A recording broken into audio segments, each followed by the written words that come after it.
Bonjour et bienvenue sur Non Limite Sécu, le podcast francophone hebdomadaire dédié à la cybersécurité.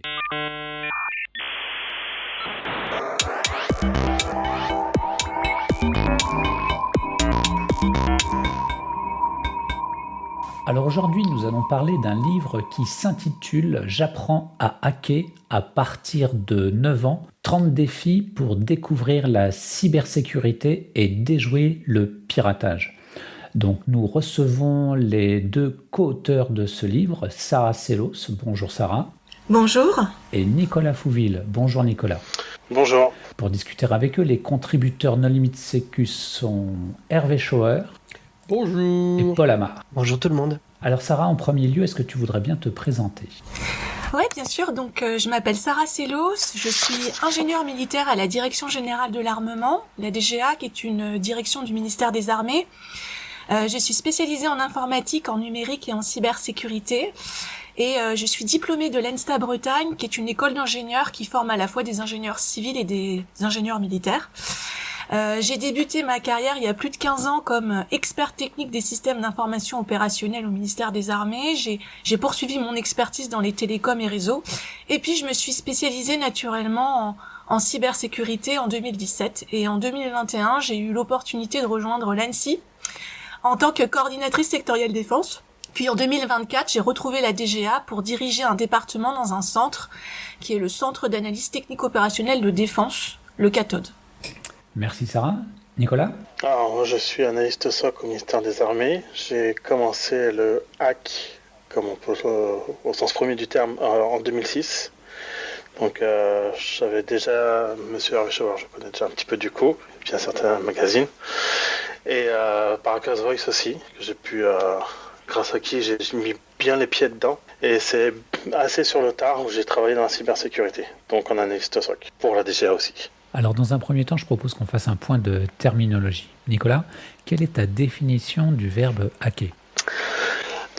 Alors, hacker, contrairement à pirater, c'est, pour essayer d'avoir un niveau assez abstrait de la définition, c'est se réapproprier un système de sorte à ce qu'on puisse en faire ce qu'on veut. C'est-à-dire qu'on peut amener à contourner des sécurités, à détourner de son fonctionnement de base pour en faire quelque chose qui nous serve autrement. Une définition un peu abstraite. Dans le concret, en fait, le piratage, ça, on pourrait plus l'associer souvent à du vol, à de l'usurpation ou à de l'intrusion. Et c'est justement très discutable sur la morale et encore moins sur la légalité. Sarah, tu voulais ajouter quelque chose ? Oui, je voudrais compléter ce que dit Nicolas. Donc, le terme de hacker, nous, on le voit comme bidouiller, manipuler, tester. Et à la base, ça veut pas du tout dire pirater. Il faut bien comprendre que les grands pionniers du numérique ont été pour beaucoup des hackers. Et je sais que c'est vraiment difficile d'expliquer ça au grand public, mais c'est vraiment essentiel de comprendre ça pour éviter que finalement le grand public se détourne de cette discipline et que finalement cette discipline reste à la main uniquement du côté des méchants, comme on dit. Donc ça, on l'explique bien dans le livre, la distinction entre hacker et pirate, c'est essentiel, mais bien sûr, on explique aux enfants qu'on peut pas faire du hacking n'importe où, n'importe comment, avec n'importe quoi, et on explique bien qu'ils peuvent s'exposer à des sanctions pénales, des amendes et même de la prison, et c'est vraiment la première chose qu'on explique dans le livre. Effectivement, ouais. Toute la différence est dans l'intention, au final. Et alors, c'est avec vos propres enfants que vous vous êtes dit qu'un tel livre était intéressant à faire ou pas du tout ? Alors si, tout à fait. J'apprends à hacker, c'est un livre déjà qui vise à initier les enfants à la cybersécurité dès l'école primaire par le biais du hacking éthique. C'est un livre interactif qui s'appuie sur une plateforme capture de flag, CTF. On l'a appelé Challenge Kit, cette plateforme, et elle propose 30 défis pour découvrir le hacking. Et pour résoudre ces défis, on n'a pas besoin de savoir coder, on n'a pas besoin de connaître des commandes système très compliquées. Pour jouer, il suffit juste de savoir lire, écrire et compter. Et à la base, en fait, j'apprends à hacker, c'était mon idée, et Nicolas, il a eu la gentillesse d'y croire et de me suivre dans cette aventure. Et comment elle est née, cette démarche ? En fait, c'est une démarche un petit peu personnelle, qui s'inspire de mon parcours professionnel en cybersécurité, mais aussi de mon rôle de mère, puisque je suis maman de deux jeunes filles qui étaient à l'époque, en 2021, des petites filles. Donc tout a commencé en 2021, et j'avais envie de transmettre à mes filles ma passion pour l'informatique et le hacking, et parce qu'elles avaient des cours d'informatique en primaire et ça ne leur plaisait pas. Alors, j'ai conçu une toute petite plateforme avec une maquette très rustique, avec quelques petits défis pour adapter à leur niveau, pour leur montrer à quel point l'informatique, ça pouvait être aussi vraiment très amusant. Alors c'est vrai que au départ, j'ai pensé à mes enfants, mais petit à petit, ça a touché un public plus large. Leurs copains, leurs copines, leurs camarades de classe. Et quand j'ai voulu construire quelque chose de plus solide, je me suis tout de suite tournée vers Nicolas, qui a été hyper enthousiaste à l'idée de créer des défis de hacking pour les enfants, où il fallait juste savoir lire, écrire et compter. Et vous vous êtes fait accompagner de personnes pour justement le rédiger. Vous aviez déjà une expérience dans la rédaction de livres, je veux dire, pour du jeune public? Alors, pas du tout. C'est vraiment notre premier livre. Et en fait, l'histoire a commencé, comme je le disais, en 2021. En fait, on avait juste une plateforme. Grosso modo, on avait que la plateforme Challenge Kids, qui est accessible sur Internet, sur www.challenge-kids.fr. Et donc, au départ, on avait vraiment juste une plateforme. Et elle a rencontré beaucoup de succès parce que on a animé des ateliers petit à petit. Alors, j'en ai animé dans les écoles de mes filles, mais surtout, j'en ai animé au sein de l'ANSSI, au sein de l'Agence nationale de la sécurité des systèmes d'information, avec mes collègues, avec des ateliers en binôme parents-enfants. Et petit à petit, on a été invités à différents événements organisés par le campus cyber, organisés par le ministère de l'Éducation nationale. Et en fait, on s'est rendu compte que si on voulait vraiment passer à l'échelle, il fallait vraiment qu'on écrive un livre, parce qu'on pouvait pas à deux finalement faire le tour de toutes les écoles et voir tous les enfants. Donc en l'espace de 3 ans, entre 2021 et 2024, on a vu près d'1 millier d'enfants, mais on pouvait pas se déplacer partout. Et donc finalement c'est une collègue de travail au sein de l'agence qui m'a mis un petit peu au défi en me disant mais comment tu passes à l'échelle, et notre réponse ça a été d'écrire ce livre. Donc ce livre, il comprend des fiches pédagogiques pour aider les lecteurs, petits ou grands, à résoudre les challenges de hacking. Ça donne des pistes, ça donne des explications techniques exactement comme quand on anime un atelier. Et il faut comprendre que même si les challenges qui sont contenus dans ce livre, ils sont conçus pour n'avoir aucune connaissance en informatique et en cybersécurité, l'air de rien, les défis sont pas si simples à résoudre parce qu'ils implémentent des véritables failles qui ont véritablement été exploitées dans des vraies cyberattaques. Et c'est ce qu'on essaye d'ailleurs d'un peu raconter dans le livre. Et comment vous avez organisé le livre? Je regarde un petit peu. Alors, au passage, j'en profite parce que les illustrations sont absolument magnifiques. Ça ressemble à une sorte de manga / cyberpunk. C'est très coloré. C'est vraiment très joli. Notamment la couverture, il y a plein de couleurs de partout.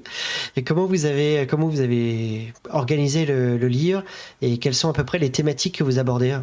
Vous faites de la crypto? Oui. Alors, Nicolas, est-ce que... Oui, il y a de la crypto, il y a de la Stega, il y a du réseau, de la culture, et puis du web, forcément, du web. Et c'est un peu les grands classiques qu'on peut retrouver sur beaucoup de CTF, au final. C'est justement, en fait, l'idée, c'est d'initier au CTF pour les grands. Et les challenges, il y a une difficulté particulière qui est donnée? Peut-être un temps de résolution? Comment c'est... Alors, les challenges sont en difficulté croissante. Il y a même un petit score de difficulté d'ailleurs sur chaque challenge, allant du vert au rouge, tout simplement. Et les 3 difficultés sont présentes dans toutes les catégories. Donc, ça laisse un panel assez large pour celui qui veut apprendre ou celui qui veut s'améliorer. Et j'ai juste précisé quelque chose, c'est que, en plus de ça, en plus des difficultés et de l'aspect progressif, dans l'aspect pédagogique, c'est important de répéter ce qu'on a fait. Et donc, quand on résout un challenge et qu'on réussit un challenge, eh bien, dans d'autres challenges, on retrouve le même type d'épreuve pour réutiliser ses compétences. Typiquement, si on a fait un challenge qui s'appelle base d'encodage pour découvrir le base 64, on va retrouver plus tard dans un autre challenge un peu plus difficile, dans une autre catégorie, un encodage base 64 qu'il va falloir décoder, qui va donner une piste. Intéressant. Et comment le livre et la plateforme se complètent? Est-ce que on peut uniquement utiliser le livre et pas la plateforme, et inversement, ou comment? Alors, la plateforme, elle est indispensable au livre, même s'il y a quelques challenges qu'on peut faire. Effectivement, il y a 8 challenges qu'on peut faire uniquement sous format papier. Maintenant, la plateforme, elle est accessible. On n'est pas obligé d'avoir le livre pour pouvoir jouer, mais comme je le disais, quand on est vraiment débutant, on peut être confronté à des difficultés. Et quelque part, avoir le livre, ça permet simplement de bien comprendre ce qu'on a fait. Ça permet d'avoir quand même du vocabulaire, des anecdotes. Ça permet vraiment en fait de progresser. Donc effectivement, la plateforme, elle est accessible en ligne. On n'est pas obligé d'avoir le livre pour pouvoir jouer, mais on est vite limité quand on est un grand débutant, si on n'a pas le livre. D'accord. Et quand on prend des plateformes, je vais dire, peut-être pour un public un petit peu plus âgé, type RootMe, où en fait on a un pseudo, il y a tout un scoreboard, etc. Est-ce que sur cette plateforme-là, est-ce que c'est complètement libre, c'est-à-dire sans avoir accès à un compte, on est en capacité de pouvoir commencer les challenges, ou est-ce que vous avez aussi un scoreboard sur Challenge Kids? Il y a un score. Non, il n'y a pas de scoreboard. Il y a un système de score, effectivement. C'est plus pour que l'étudiant ou le joueur puisse savoir où il en est par rapport à tous les challenges, pour éventuellement s'évaluer lui-même d'ailleurs. Mais il n'y a pas de tableau de score pour se mettre en compétition avec d'autres. Là, le but premier, c'est vraiment apprendre et se préparer à des CTF type RootMe, plutôt que d'être en compétition avec d'autres. Donc il n'y a pas besoin de se loguer et de créer un mot de passe, il n'y a aucune donnée personnelle sur la plateforme. Et ce que je voudrais préciser aussi, c'est qu'on a une plateforme en ligne, mais on a aussi des versions qui sont locales. On a développé 2 versions locales, une version expert qui reprend le code PHP du site et qu'on peut installer sur un serveur en local, et on a développé une version Simply, entièrement en JavaScript, qui simule le fonctionnement d'un serveur et même d'un terminal Linux. Ouais, effectivement, le site, enfin les sites en ligne ou hors ligne sont très portables, très très faciles à porter sur des réseaux locaux ou autres, quoi. Et au niveau de la cible des personnes, donc finalement c'est quand même adressé sur un jeune public. Est-ce que vous vous êtes rendu compte de fil en aiguille, par bouche à oreille, que finalement vous arrivez aussi peut-être à adresser potentiellement peut-être un public que vous n'aviez pas imaginé? Oui, tout à fait. En fait, le livre est adressé à partir de 9 ans. C'est ça. C'est ouvert à plus. Et donc moi j'ai fait des ateliers concomitamment à la publication de l'ouvrage, et donc on est allé faire des ateliers auprès des primaires, des collégiens, mais je suis aussi intervenue auprès des lycéens qui ont la spécialité NSI, SNT, et j'ai même fait une intervention au campus cyber pour des BTS ciel qui ont découvert le hacking comme ça et qui se sont bien amusés, parce que comme je vous le disais, c'est pas si simple que ça. Et je trouve ça très satisfaisant de voir qu'un étudiant qui a 18-20 ans peut un peu galérer pour trouver le challenge, et à côté de ça, j'ai une petite qui a 8 ans qui arrive à le faire parfaitement. Donc c'est très rigolo. Et les événements type le Hack Kids, c'est potentiellement quelque chose de possible, en tout cas participer à des conférences.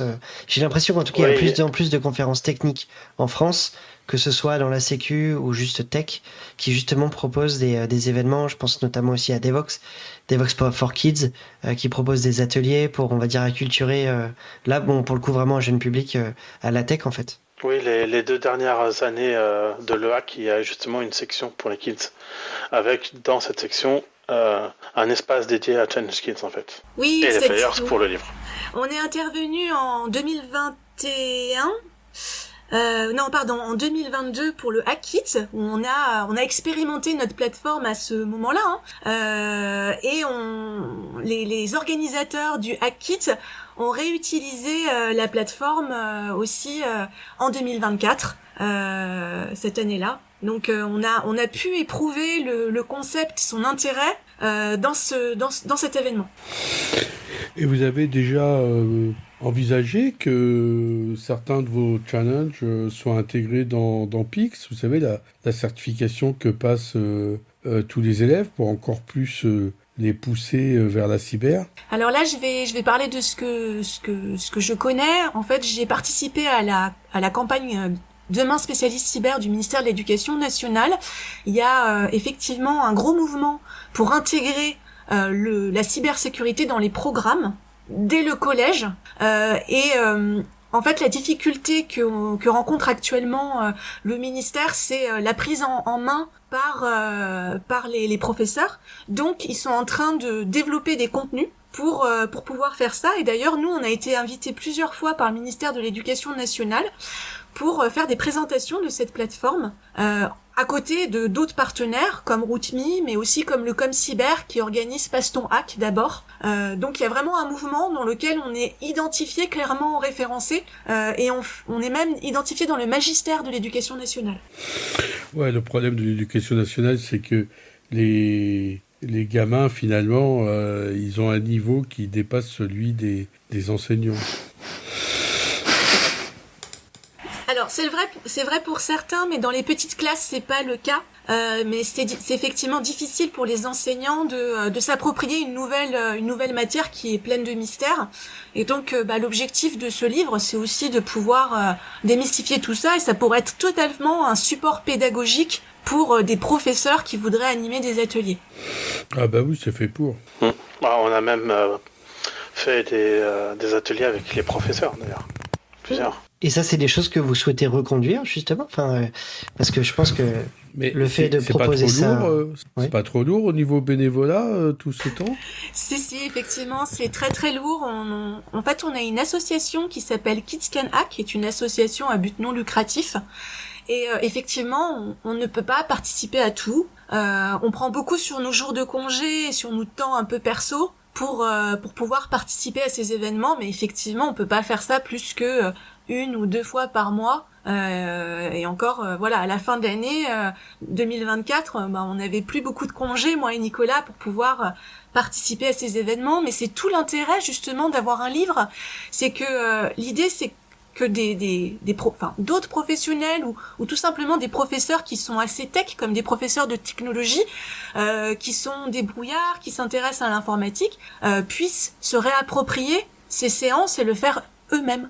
Et justement, est-ce que vous avez une documentation ou une formation pour pouvoir entraîner l'entraîneur, je ne sais pas comment...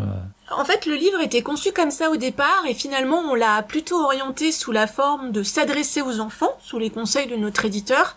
Mais finalement, que ce soit l'enseignant ou l'enfant, même si l'enseignant part de zéro, il y a les solutions des solutions en fait qui apparaissent à la fin du livre, c'est dans le chapitre Solus, et qui donne plein d'explications à destination de ce qu'on appelle plutôt un mentor, qui va enseigner à un apprenant, un apprenti hacker, comment faire. Donc il est vraiment conçu, l'aspect en fait formation du professeur est intégré en fait dans l'ouvrage.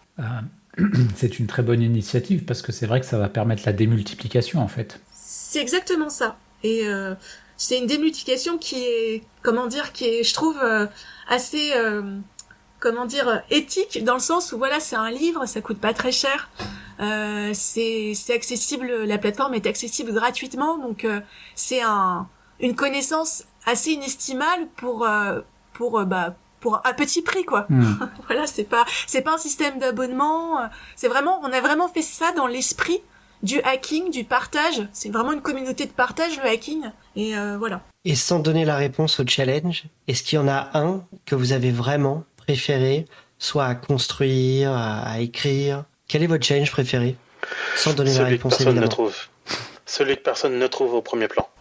Il y en a un qui est planqué et on s'est bien amusé à le faire, oui. Voilà, il y a un challenge caché.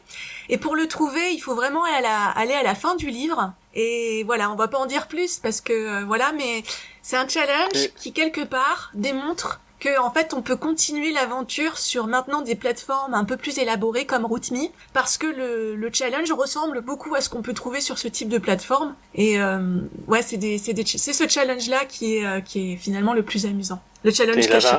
Il avait un peu pour rôle de reprendre tout ce qu'on a pu apprendre en fait à travers les autres. Et on a 2 versions, on a une version PHP, une version JavaScript. Eh bien, il y a dans chaque version, le challenge caché est différent.